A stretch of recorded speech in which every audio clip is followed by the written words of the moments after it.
Good morning, students. Today we will continue our 10th chapter of history, class 7th, new political formation. Previous video we had discussed about Mysore states and Marathas. Today we will discuss about Marathas administration. Maratha developed had a strong financially, political and military system. तो Maratha administration किस तरह से किस चीज में divided था उसको हम डिस्कस करते हैं. The state was divided into prawns और प्रोविंसेस विच वर सब डिवाइडेड इनटू टारक्स यानी डिस्ट्रिक्ट्स एंड मेजर सब डिस्ट्रिक्ट.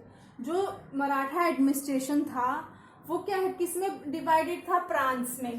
प्रांस जो या फिर प्रोविंसेस यानी प्रदेश. विच वर सब डिवाइडेड इनटू, और जो प्रांस थे वो क्या है, आगे भी क्या है, सब डिवाइडेड थे. किसमें? टारफ्स यानी उसको उनको क्या किस में डिवाइडेड थे? डिस्ट्रिक्ट्स में. और आगे जो डिस्ट्रिक्ट थे वो भी क्या है, आगे डिवाइडेड थे किसमें? सब डिस्ट्रिक्ट्स में. तो जो मराठा एडमिनिस्ट्रेशन था पहले क्या था? डिवाइडेड इनटू प्रांस एंड सब divided into districts and district also divided into sub district. The administration of kingdom was carried on with the aid of Ashtapradhan of council और 8 minister. जो एडमिनिस्ट्रेशन था यानी जो राज्य का जो एडमिनिस्ट्रेशन था वो किसके साथ कैरिड था?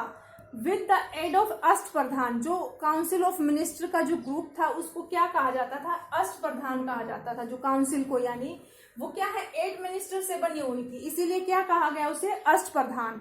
ठीक है, अष्ट मीन्स 8. जो यानी 8 लोगों का जो समूह था उसको क्या है, काउंसिल ऑफ मिनिस्टर में उसको क्या कहा गया? Ashtapradhan. The most important functionary was Peshwa और prime minister who looked after civil and military affairs of the empire.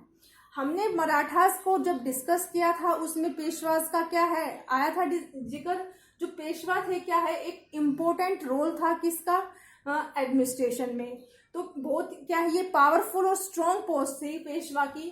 जो क्या थे वो पेशवाज, जो यानी प्राइम मिनिस्टर को जो था उसको क्या है, पेशवाज कहा जाता था. और बाद में क्या है, after the death of Shivaji पेशवाज had become the, यानी जो पोस्ट थी वो क्या है, हेरिडिटरी बन गई थी. पहले क्या थी वो पोस्ट, लेकिन शिवाजी की डेथ के बाद जो पेशवा की पोस्ट थी वो क्या है, हेरिडिटरी बन गई थी. यानी पेशवा का बेटा है क्या है, पेशवा बनेगा. तो इसमें क्या है, most important functionary was Peshwa. यानी जो पेशवा का इंपोर्टेंट रोल था किसमें? एडमिनिस्ट्रेशन में. पेशवा को यानी प्राइम मिनिस्टर को भी कहा जाता था. Who looked after civil and military affairs. जो क्या देखता था, जो पेशवा यानी पेशवा का क्या काम था? सिविल और मिलिट्री अफेयर्स को क्या है, एम्पायर के सिविल और मिलिट्री अफेयर्स को क्या है वो देखता था. और Dabir looked after foreign affairs and Senapati was commander in chief. जो अष्टप्रधान थे, जो जिसमें ये 8 मिनिस्टर्स आते थे, उसमें क्या है, पेशवास भी थे. और पेशवास के अलावा एक दाबीर था. दाबीर क्या है, ये भी पोस्ट के उसमें जो अधिकारी है उसका नाम है. जो दाबीर है वो क्या करता था? लुक आफ्टर फॉरेन अफेयर्स, वो फॉरेन अफेयर्स को देखता था. एंड सेनापति, सेनापति जैसे यानी नाम से ही पता है, सेनापति was the commander in chief, यानी वो सेना का क्या है, कमांडर ऑफ चीफ होता था. The Maratha army include infantry, cavalry, artillery and even in navy. जो मराठास आर्मी में क्या क्या इंक्लूड था? इन्फेंट्री, इन्फेंट्री यानी पैदल सेना, कैवलरी यानी घुड़सेना, और आर्टिलरी यानी तोपे. और इसके अलावा क्या था? एंड इवन इन नेवी, एक नौसेना भी थी. ठीक है, तो मराठास की जो आर्मी थी उसके अंदर ये चीजें क्या थी, इंक्लूड थी. क्या क्या चीज थी? इन्फेंट्री पैदल सेना थी, कैवलरी घुड़सेना, आर्टिलरी तोपे, और एंड इवन इन नेवी, एक नौसेना भी थी. Forts played an important role in Marathas warfare. जो फोर्ट्स थे यानी किले थे, क्या है, इंपॉर्टेंट रोल अदा करते थे मराठास वारफेयर यानी युद्ध में. ठीक है, जो मराठास जो युद्ध करते थे उसमें क्या है, जो फोर्ट्स थे वो इंपॉर्टेंट रोल प्ले करते थे. जो शिवाजी था यानी फोर्ट किस में है, ये जो गुरिल्ला वार करते थे, और इससे से क्या है, फोर्ट उसमें क्या है, इंपॉर्टेंट रोल अदा करते थे. Shivaji repaired many old forts and built new forts because of warfare। ठीक है, उसने जो शिवाजी था उसने बहुत सारे नए किले भी बनवाए और जो पुराने किले थे उनको भी क्या है उनमें उनको रिपेयर करवाया। He maintained strict discipline in his army and paid his soldiers well। जो शिवाजी थे वो क्या है मेंटेन स्ट्रिक्ट डिसिप्लिन, अपनी जो आर्मी थी सेना में क्या है स्ट्रिक्ट डिसिप्लिन रखते थे और पेड हिज सोल्जर्स वेल, और जो उनके सोल्जर्स थे उनको क्या है अच्छा पे करते थे। The army mostly adopted the guerrilla mode of warfare which prove successful. जो आर्मी थी, जो शिवाजी की जो आर्मी थी, सेना थी, वो क्या थी, उन्होंने किस चीज को युद्ध के किस चीज को मोड को अडॉप्ट किया हुआ था, गुरिल्ला वार को। गुरिल्ला वार यानी वही छापेमार युद्ध बोलते हैं जिसको, यानी छिप कर किया जाने वाला। उसमें क्या है उस चीज को उन्होंने युद्ध में अपनाया हुआ था, विच प्रूव सक्सेसफुल, जिसमें वो सक्सेसफुल भी होते थे। इसके बाद हमारा जैसे सिस्टम में आता है लैंड रेवेन्यू, ये तो हमारा आर्मी का था। ये तो जैसे स्टेट भी किस तरह से जो शिवाजी का सिस्टम था, जो किंगडम था, किस तरह से किस चीज में डिवाइडेड था और कौन कौन किस चीज को कौन से डिपार्टमेंट किसके पास थे, और इसमें क्या है सेना में क्या क्या इंक्लूड था, इसका हम डिस्कस कर चुके हैं। अब इसके बाद हमारा आता है लैंड रेवेन्यू, यानी रेवेन्यू के उसमें land revenue was the main source of income for Maratha state.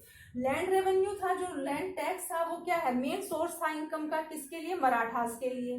The land was divided into 2 categories, और जो लैंड थी वो क्या है 2 कैटेगरीज में डिवाइडेड थी। कौन कौन सी 2 कैटेगरीज थी, स्वराज्य यानी जिसमें फर्स्ट कैटेगरी क्या थी, स्वराज्य, और अंडर द मराठा कंट्रोल, जो मराठा के कंट्रोल में थी। ठीक है, और सेकंड क्या थी, मुगलई यानी मुगल से जो थे, not directly under the control of Maratha, ये डायरेक्टली रूप से तो मराठा के कंट्रोल में नहीं थी, बट अंडर देयर अथॉरिटी, लेकिन वो क्या है उनकी अथॉरिटी में थी।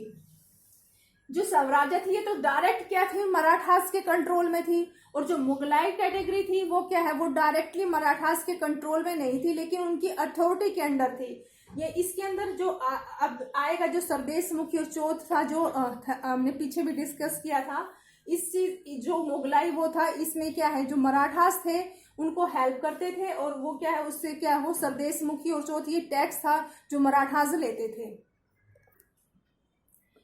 The 2 kinds of taxes levied were Chauth and Sardesh मुखी। चौथ और सरदेश मुखी को हमने लास्ट वीडियो में भी डिस्कस किया था, जिसमें ये चौथ और सरदेश मुखी क्या है, ये एक भी टैक्सेस के नाम थे, जो क्या है जो मुगल्स थे ना, मुगल्स के से वो क्या है जो मराठास थे उनकी हेल्प करते थे, और उसके बदले वो क्या है उनसे उनकी जो जमीन थी उन पर क्या है इस चीज से ये चौथ और सरदेश मुखी कौन लेते थे, मराठास लेते थे। 2 kinds ऑफ टैक्सेस कौन से थे, 2 kind ऑफ टैक्सेस, चौथ और सरदेश मुखी। चौथ 1/4 ऑफ यील्ड एंड सरदेश मुखी 1/10 ऑफ यील्ड। जो चौथ था, जो चौथ टैक्स था वो क्या है जो उपज का यील्ड यानी उपज का 1/4 पार्ट लिया जाता था चौथ में, और सरदेश मुखी में 1/10 ऑफ यील्ड यानी उपज का 1/10 लिया जाता था सरदेश मुखी में। चौथ में 1/4 एंड सरदेश मुखी में 1/10 of the yield. Both taxes were imposed on Mughlai lands. जो 2 kinds ऑफ लैंड्स थी, यानी स्वराज्य वो किसके अंडर थी कंट्रोल में, मराठास के, यानी और जो मुगलाई लैंड्स थी वो किसके कंट्रोल में, डायरेक्टली तो मराठास के कंट्रोल में नहीं थी, बट देयर अंडर अथॉरिटी। ठीक है, वो उनकी अथॉरिटी के अंडर थी, किसके, मराठास की, डायरेक्टली नहीं इनडायरेक्टली थी वो। तो both taxes were impose on Mughlai lands. जो ये 2 टैक्सेस थे चौथ और सरदेश मुखी, ये किसकी लैंड पर थे, मुगलाई लैंड पर यानी मुगल्स की लैंड्स पर। और जो स्वराज्य था, स्वराज्य यानी जो मराठास की लैंड उसको बोल सकते हैं, तो वो क्या थे, वो स्वराज्य थे, वो क्या मराठास लैंड थी, और जो मुगलाई लैंड थी वो मुगल्स की लैंड थी, जिस पर वो जो मराठास थे चौथ और सरदेश मुखी टैक्स लेते थे। In the swarajya land, swarajya land यानी Marathas land, farmer paid 2/5 of his produce to the state as taxes. जो स्वराज्य लैंड थी यानी जो डायरेक्टली किसके कंट्रोल में थी, मराठास के कंट्रोल में थी, पेड 2/5, यानी 2/5 जो फार्मर थे वो अपनी जो प्रोड्यूस का था, जो उपज का 2/5 पार्ट क्या स्टेट को एज ए टैक्स के रूप में देते थे। किसमें? स्वराज्य लैंड पे। Agriculture was actively encourage along with trades, और जो एग्रीकल्चर था वो क्या है, किसके साथ अलोंग था? ट्रेड्स के साथ, यानी व्यापार के साथ वो एंगेज था, जुड़ा हुआ था। इस तरह से हमने क्या है, इस मराठास के एडमिनिस्ट्रेशन को डिस्कस किया, उसमें जो उसके डिपार्टमेंट्स थे उसको डिस्कस किया, लैंड उसकी आर्मी को डिस्कस किया, भी आर्मी में क्या क्या चीज इंक्लूड थी, और लैंड रेवेन्यू को डिस्कस किया। अब हमारा लास्ट टॉपिक आता है पीजेंट रिबेलियंस, यानी किसानों के विद्रोह। रिबेलियंस यानी विद्रोह। During the region of the later Mughals as the governors consolidated their control. During the region of later Mughals, later Mughals के जो शासन के दौरान, लेटर मुगल्स यानी जो भी औरंगजेब के बाद जो मुगल्स हुए थे, क्योंकि औरंगजेब के बाद क्या है, लगभग जो मुगल एम्पायर था वो खत्म हो चुका था, क्योंकि जो उसके सक्सेसर थे क्या वीक थे उसको मुगल एम्पायर को होल्ड करने में, तो इसीलिए उनको क्या कहा गया है, लेटर मुगल्स कहा गया है। तो during the region of later Mughals, यानी मुगल्स के लेटर मुगल्स के रीजन में शासन के दौरान, as the governors consolidated their control, जो गवर्नर्स थे, क्योंकि जो एडमिनिस्ट्रेशन था वो भी डिवाइडेड था, तो जो उधर उसके जो गवर्नर्स थे, कॉन्सुलेटेड देयर कंट्रोल, उन्होंने जो अपना कंट्रोल को क्या है, मजबूत कर लिया था, किसके? लेटर मुगल्स के रीजन के दौरान। तब these governors increase to the taxes on the peasants, और जो गवर्नर्स थे उन्होंने अपनी पोजीशन को क्या है, मजबूत कर लिया था, तो वो जो गवर्नर्स थे उन्होंने क्या है, जो पीजेंट्स के ऊपर क्या है, टैक्सेस बढ़ाना शुरू कर दिया। एंड द जमींदार that started rebelling against the Mughals, और जो जमींदार थे उन्होंने क्या है, मुगल्स के खिलाफ क्या है, विद्रोह करने शुरू कर दिए, क्योंकि उन पर क्या है, बर्डन ज्यादा बढ़ गया था। The land revenue administration had already been exploitive, जो लैंड रेवेन्यू एडमिनिस्ट्रेशन था वो क्या है, पहले से ही क्या था, उसमें क्या है, शोषण होता था बहुत ज्यादा, क्योंकि पहले से ही जो फार्मर्स थे, पीजेंट्स थे, उनके ऊपर पहले से ही बहुत ज्यादा टैक्सेस लगाए हुए थे, और उसके बाद भी जो गवर्नर्स थे उन्होंने भी क्या है, पीजेंट्स के ऊपर और ज्यादा टैक्सेस बढ़ा दिए थे, जिसके कारण क्या है, उन्होंने विद्रोह करना शुरू कर दिया। इसीलिए जो लैंड रेवेन्यू एडमिनिस्ट्रेशन था वो पहले से ही क्या है, एक्सप्लोटिव था, यानी शोषण करने वाला था। Lack of centralised supervision meant a greater burden on the peasants and local landed elites, जो lack of centralised supervision meant एक ग्रेटर बर्डन, जो लैंड रेवेन्यू के में जो था वो क्या है, सेंट्रलाइज जो सुपरविजन था उसका क्या है, अभाव था उसमें, किसमें, लैंड रेवेन्यू एडमिनिस्ट्रेशन में। तो एक greater burden on the peasant, जिसके कारण क्या है, पीजेंट्स के ऊपर बहुत ज्यादा बर्डन बढ़ गया था। And the local landed elites, और जो लोकल लैंडेड थे, जो इलाइट्स थे वो क्या है, यानी इलाइट्स जो कुलीन वर्ग था, जो लोकल का जो कुलीन वर्ग था, जो लैंडेड वाला, यानी जो बहुत ज्यादा भी जिसको बोल सकते हैं अमीर था या कुलीन वर्ग था, उस किसमें था, उनके ऊपर भी ज्यादा वो था। पीजेंट्स एंड जमींदार rebellions in many part of northern and western India, जो पीजेंट्स और जमींदार थे उन्होंने क्या है, कौन कौन से पार्ट्स में क्या है, विद्रोह किया था। Parts of northern and western India, जो नॉर्दर्न पार्ट्स और वेस्टर्न इंडिया के पार्ट में क्या है, उन्होंने विद्रोह शुरू कर दिया था, किसने, पीजेंट्स और जमींदार्स ने। क्यों? क्योंकि उन पे क्या है, जो गवर्नर पहले ही इतने सारे टैक्सेस थे, और इसके अलावा जो गवर्नर्स थे उन्होंने भी क्या और टैक्सेस बढ़ा दिए थे। Added to the problems of the later Mughals, और इस जो उन्होंने क्या है, जो लेटर मुगल्स थे उनके जो और भी क्या है, प्रॉब्लम्स को क्या है, बढ़ा दिया था, ऐड कर दिया था उसमें। As a result local political elites were able to seize the resources of region and use them consolidated their own position। जो क्या थे, जो एज ए रिजल्ट, इसका रिजल्ट क्या निकलता है, जो भी पीजेंट और जमींदारों ने जो विद्रोह कर दिया था उसका क्या रिजल्ट निकलता है, local political elites were able to seize the resources of region. जो लोकल पॉलिटिकल इलाइट्स थे, जो लोकल जो पॉलिटिकल जो कुलीन वर्ग था वो क्या है, वर एबल टू साइज, यानी किसी चीज को छीन लेना या झपट लेना, the sources of the region, उन्होंने क्या है, जो उस क्षेत्र के जो सोर्सेज थे, रिसोर्सेज थे, उनको क्या है, अपने कब्जे में ले लिया था।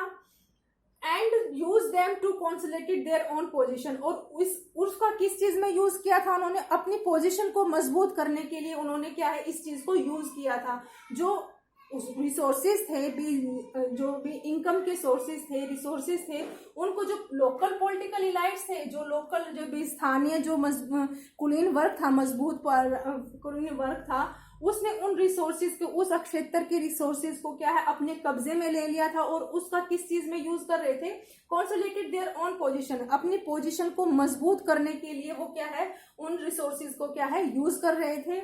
So guys, we have completed this chapter, so please read full the chapter and watch all videos carefully. Thank you.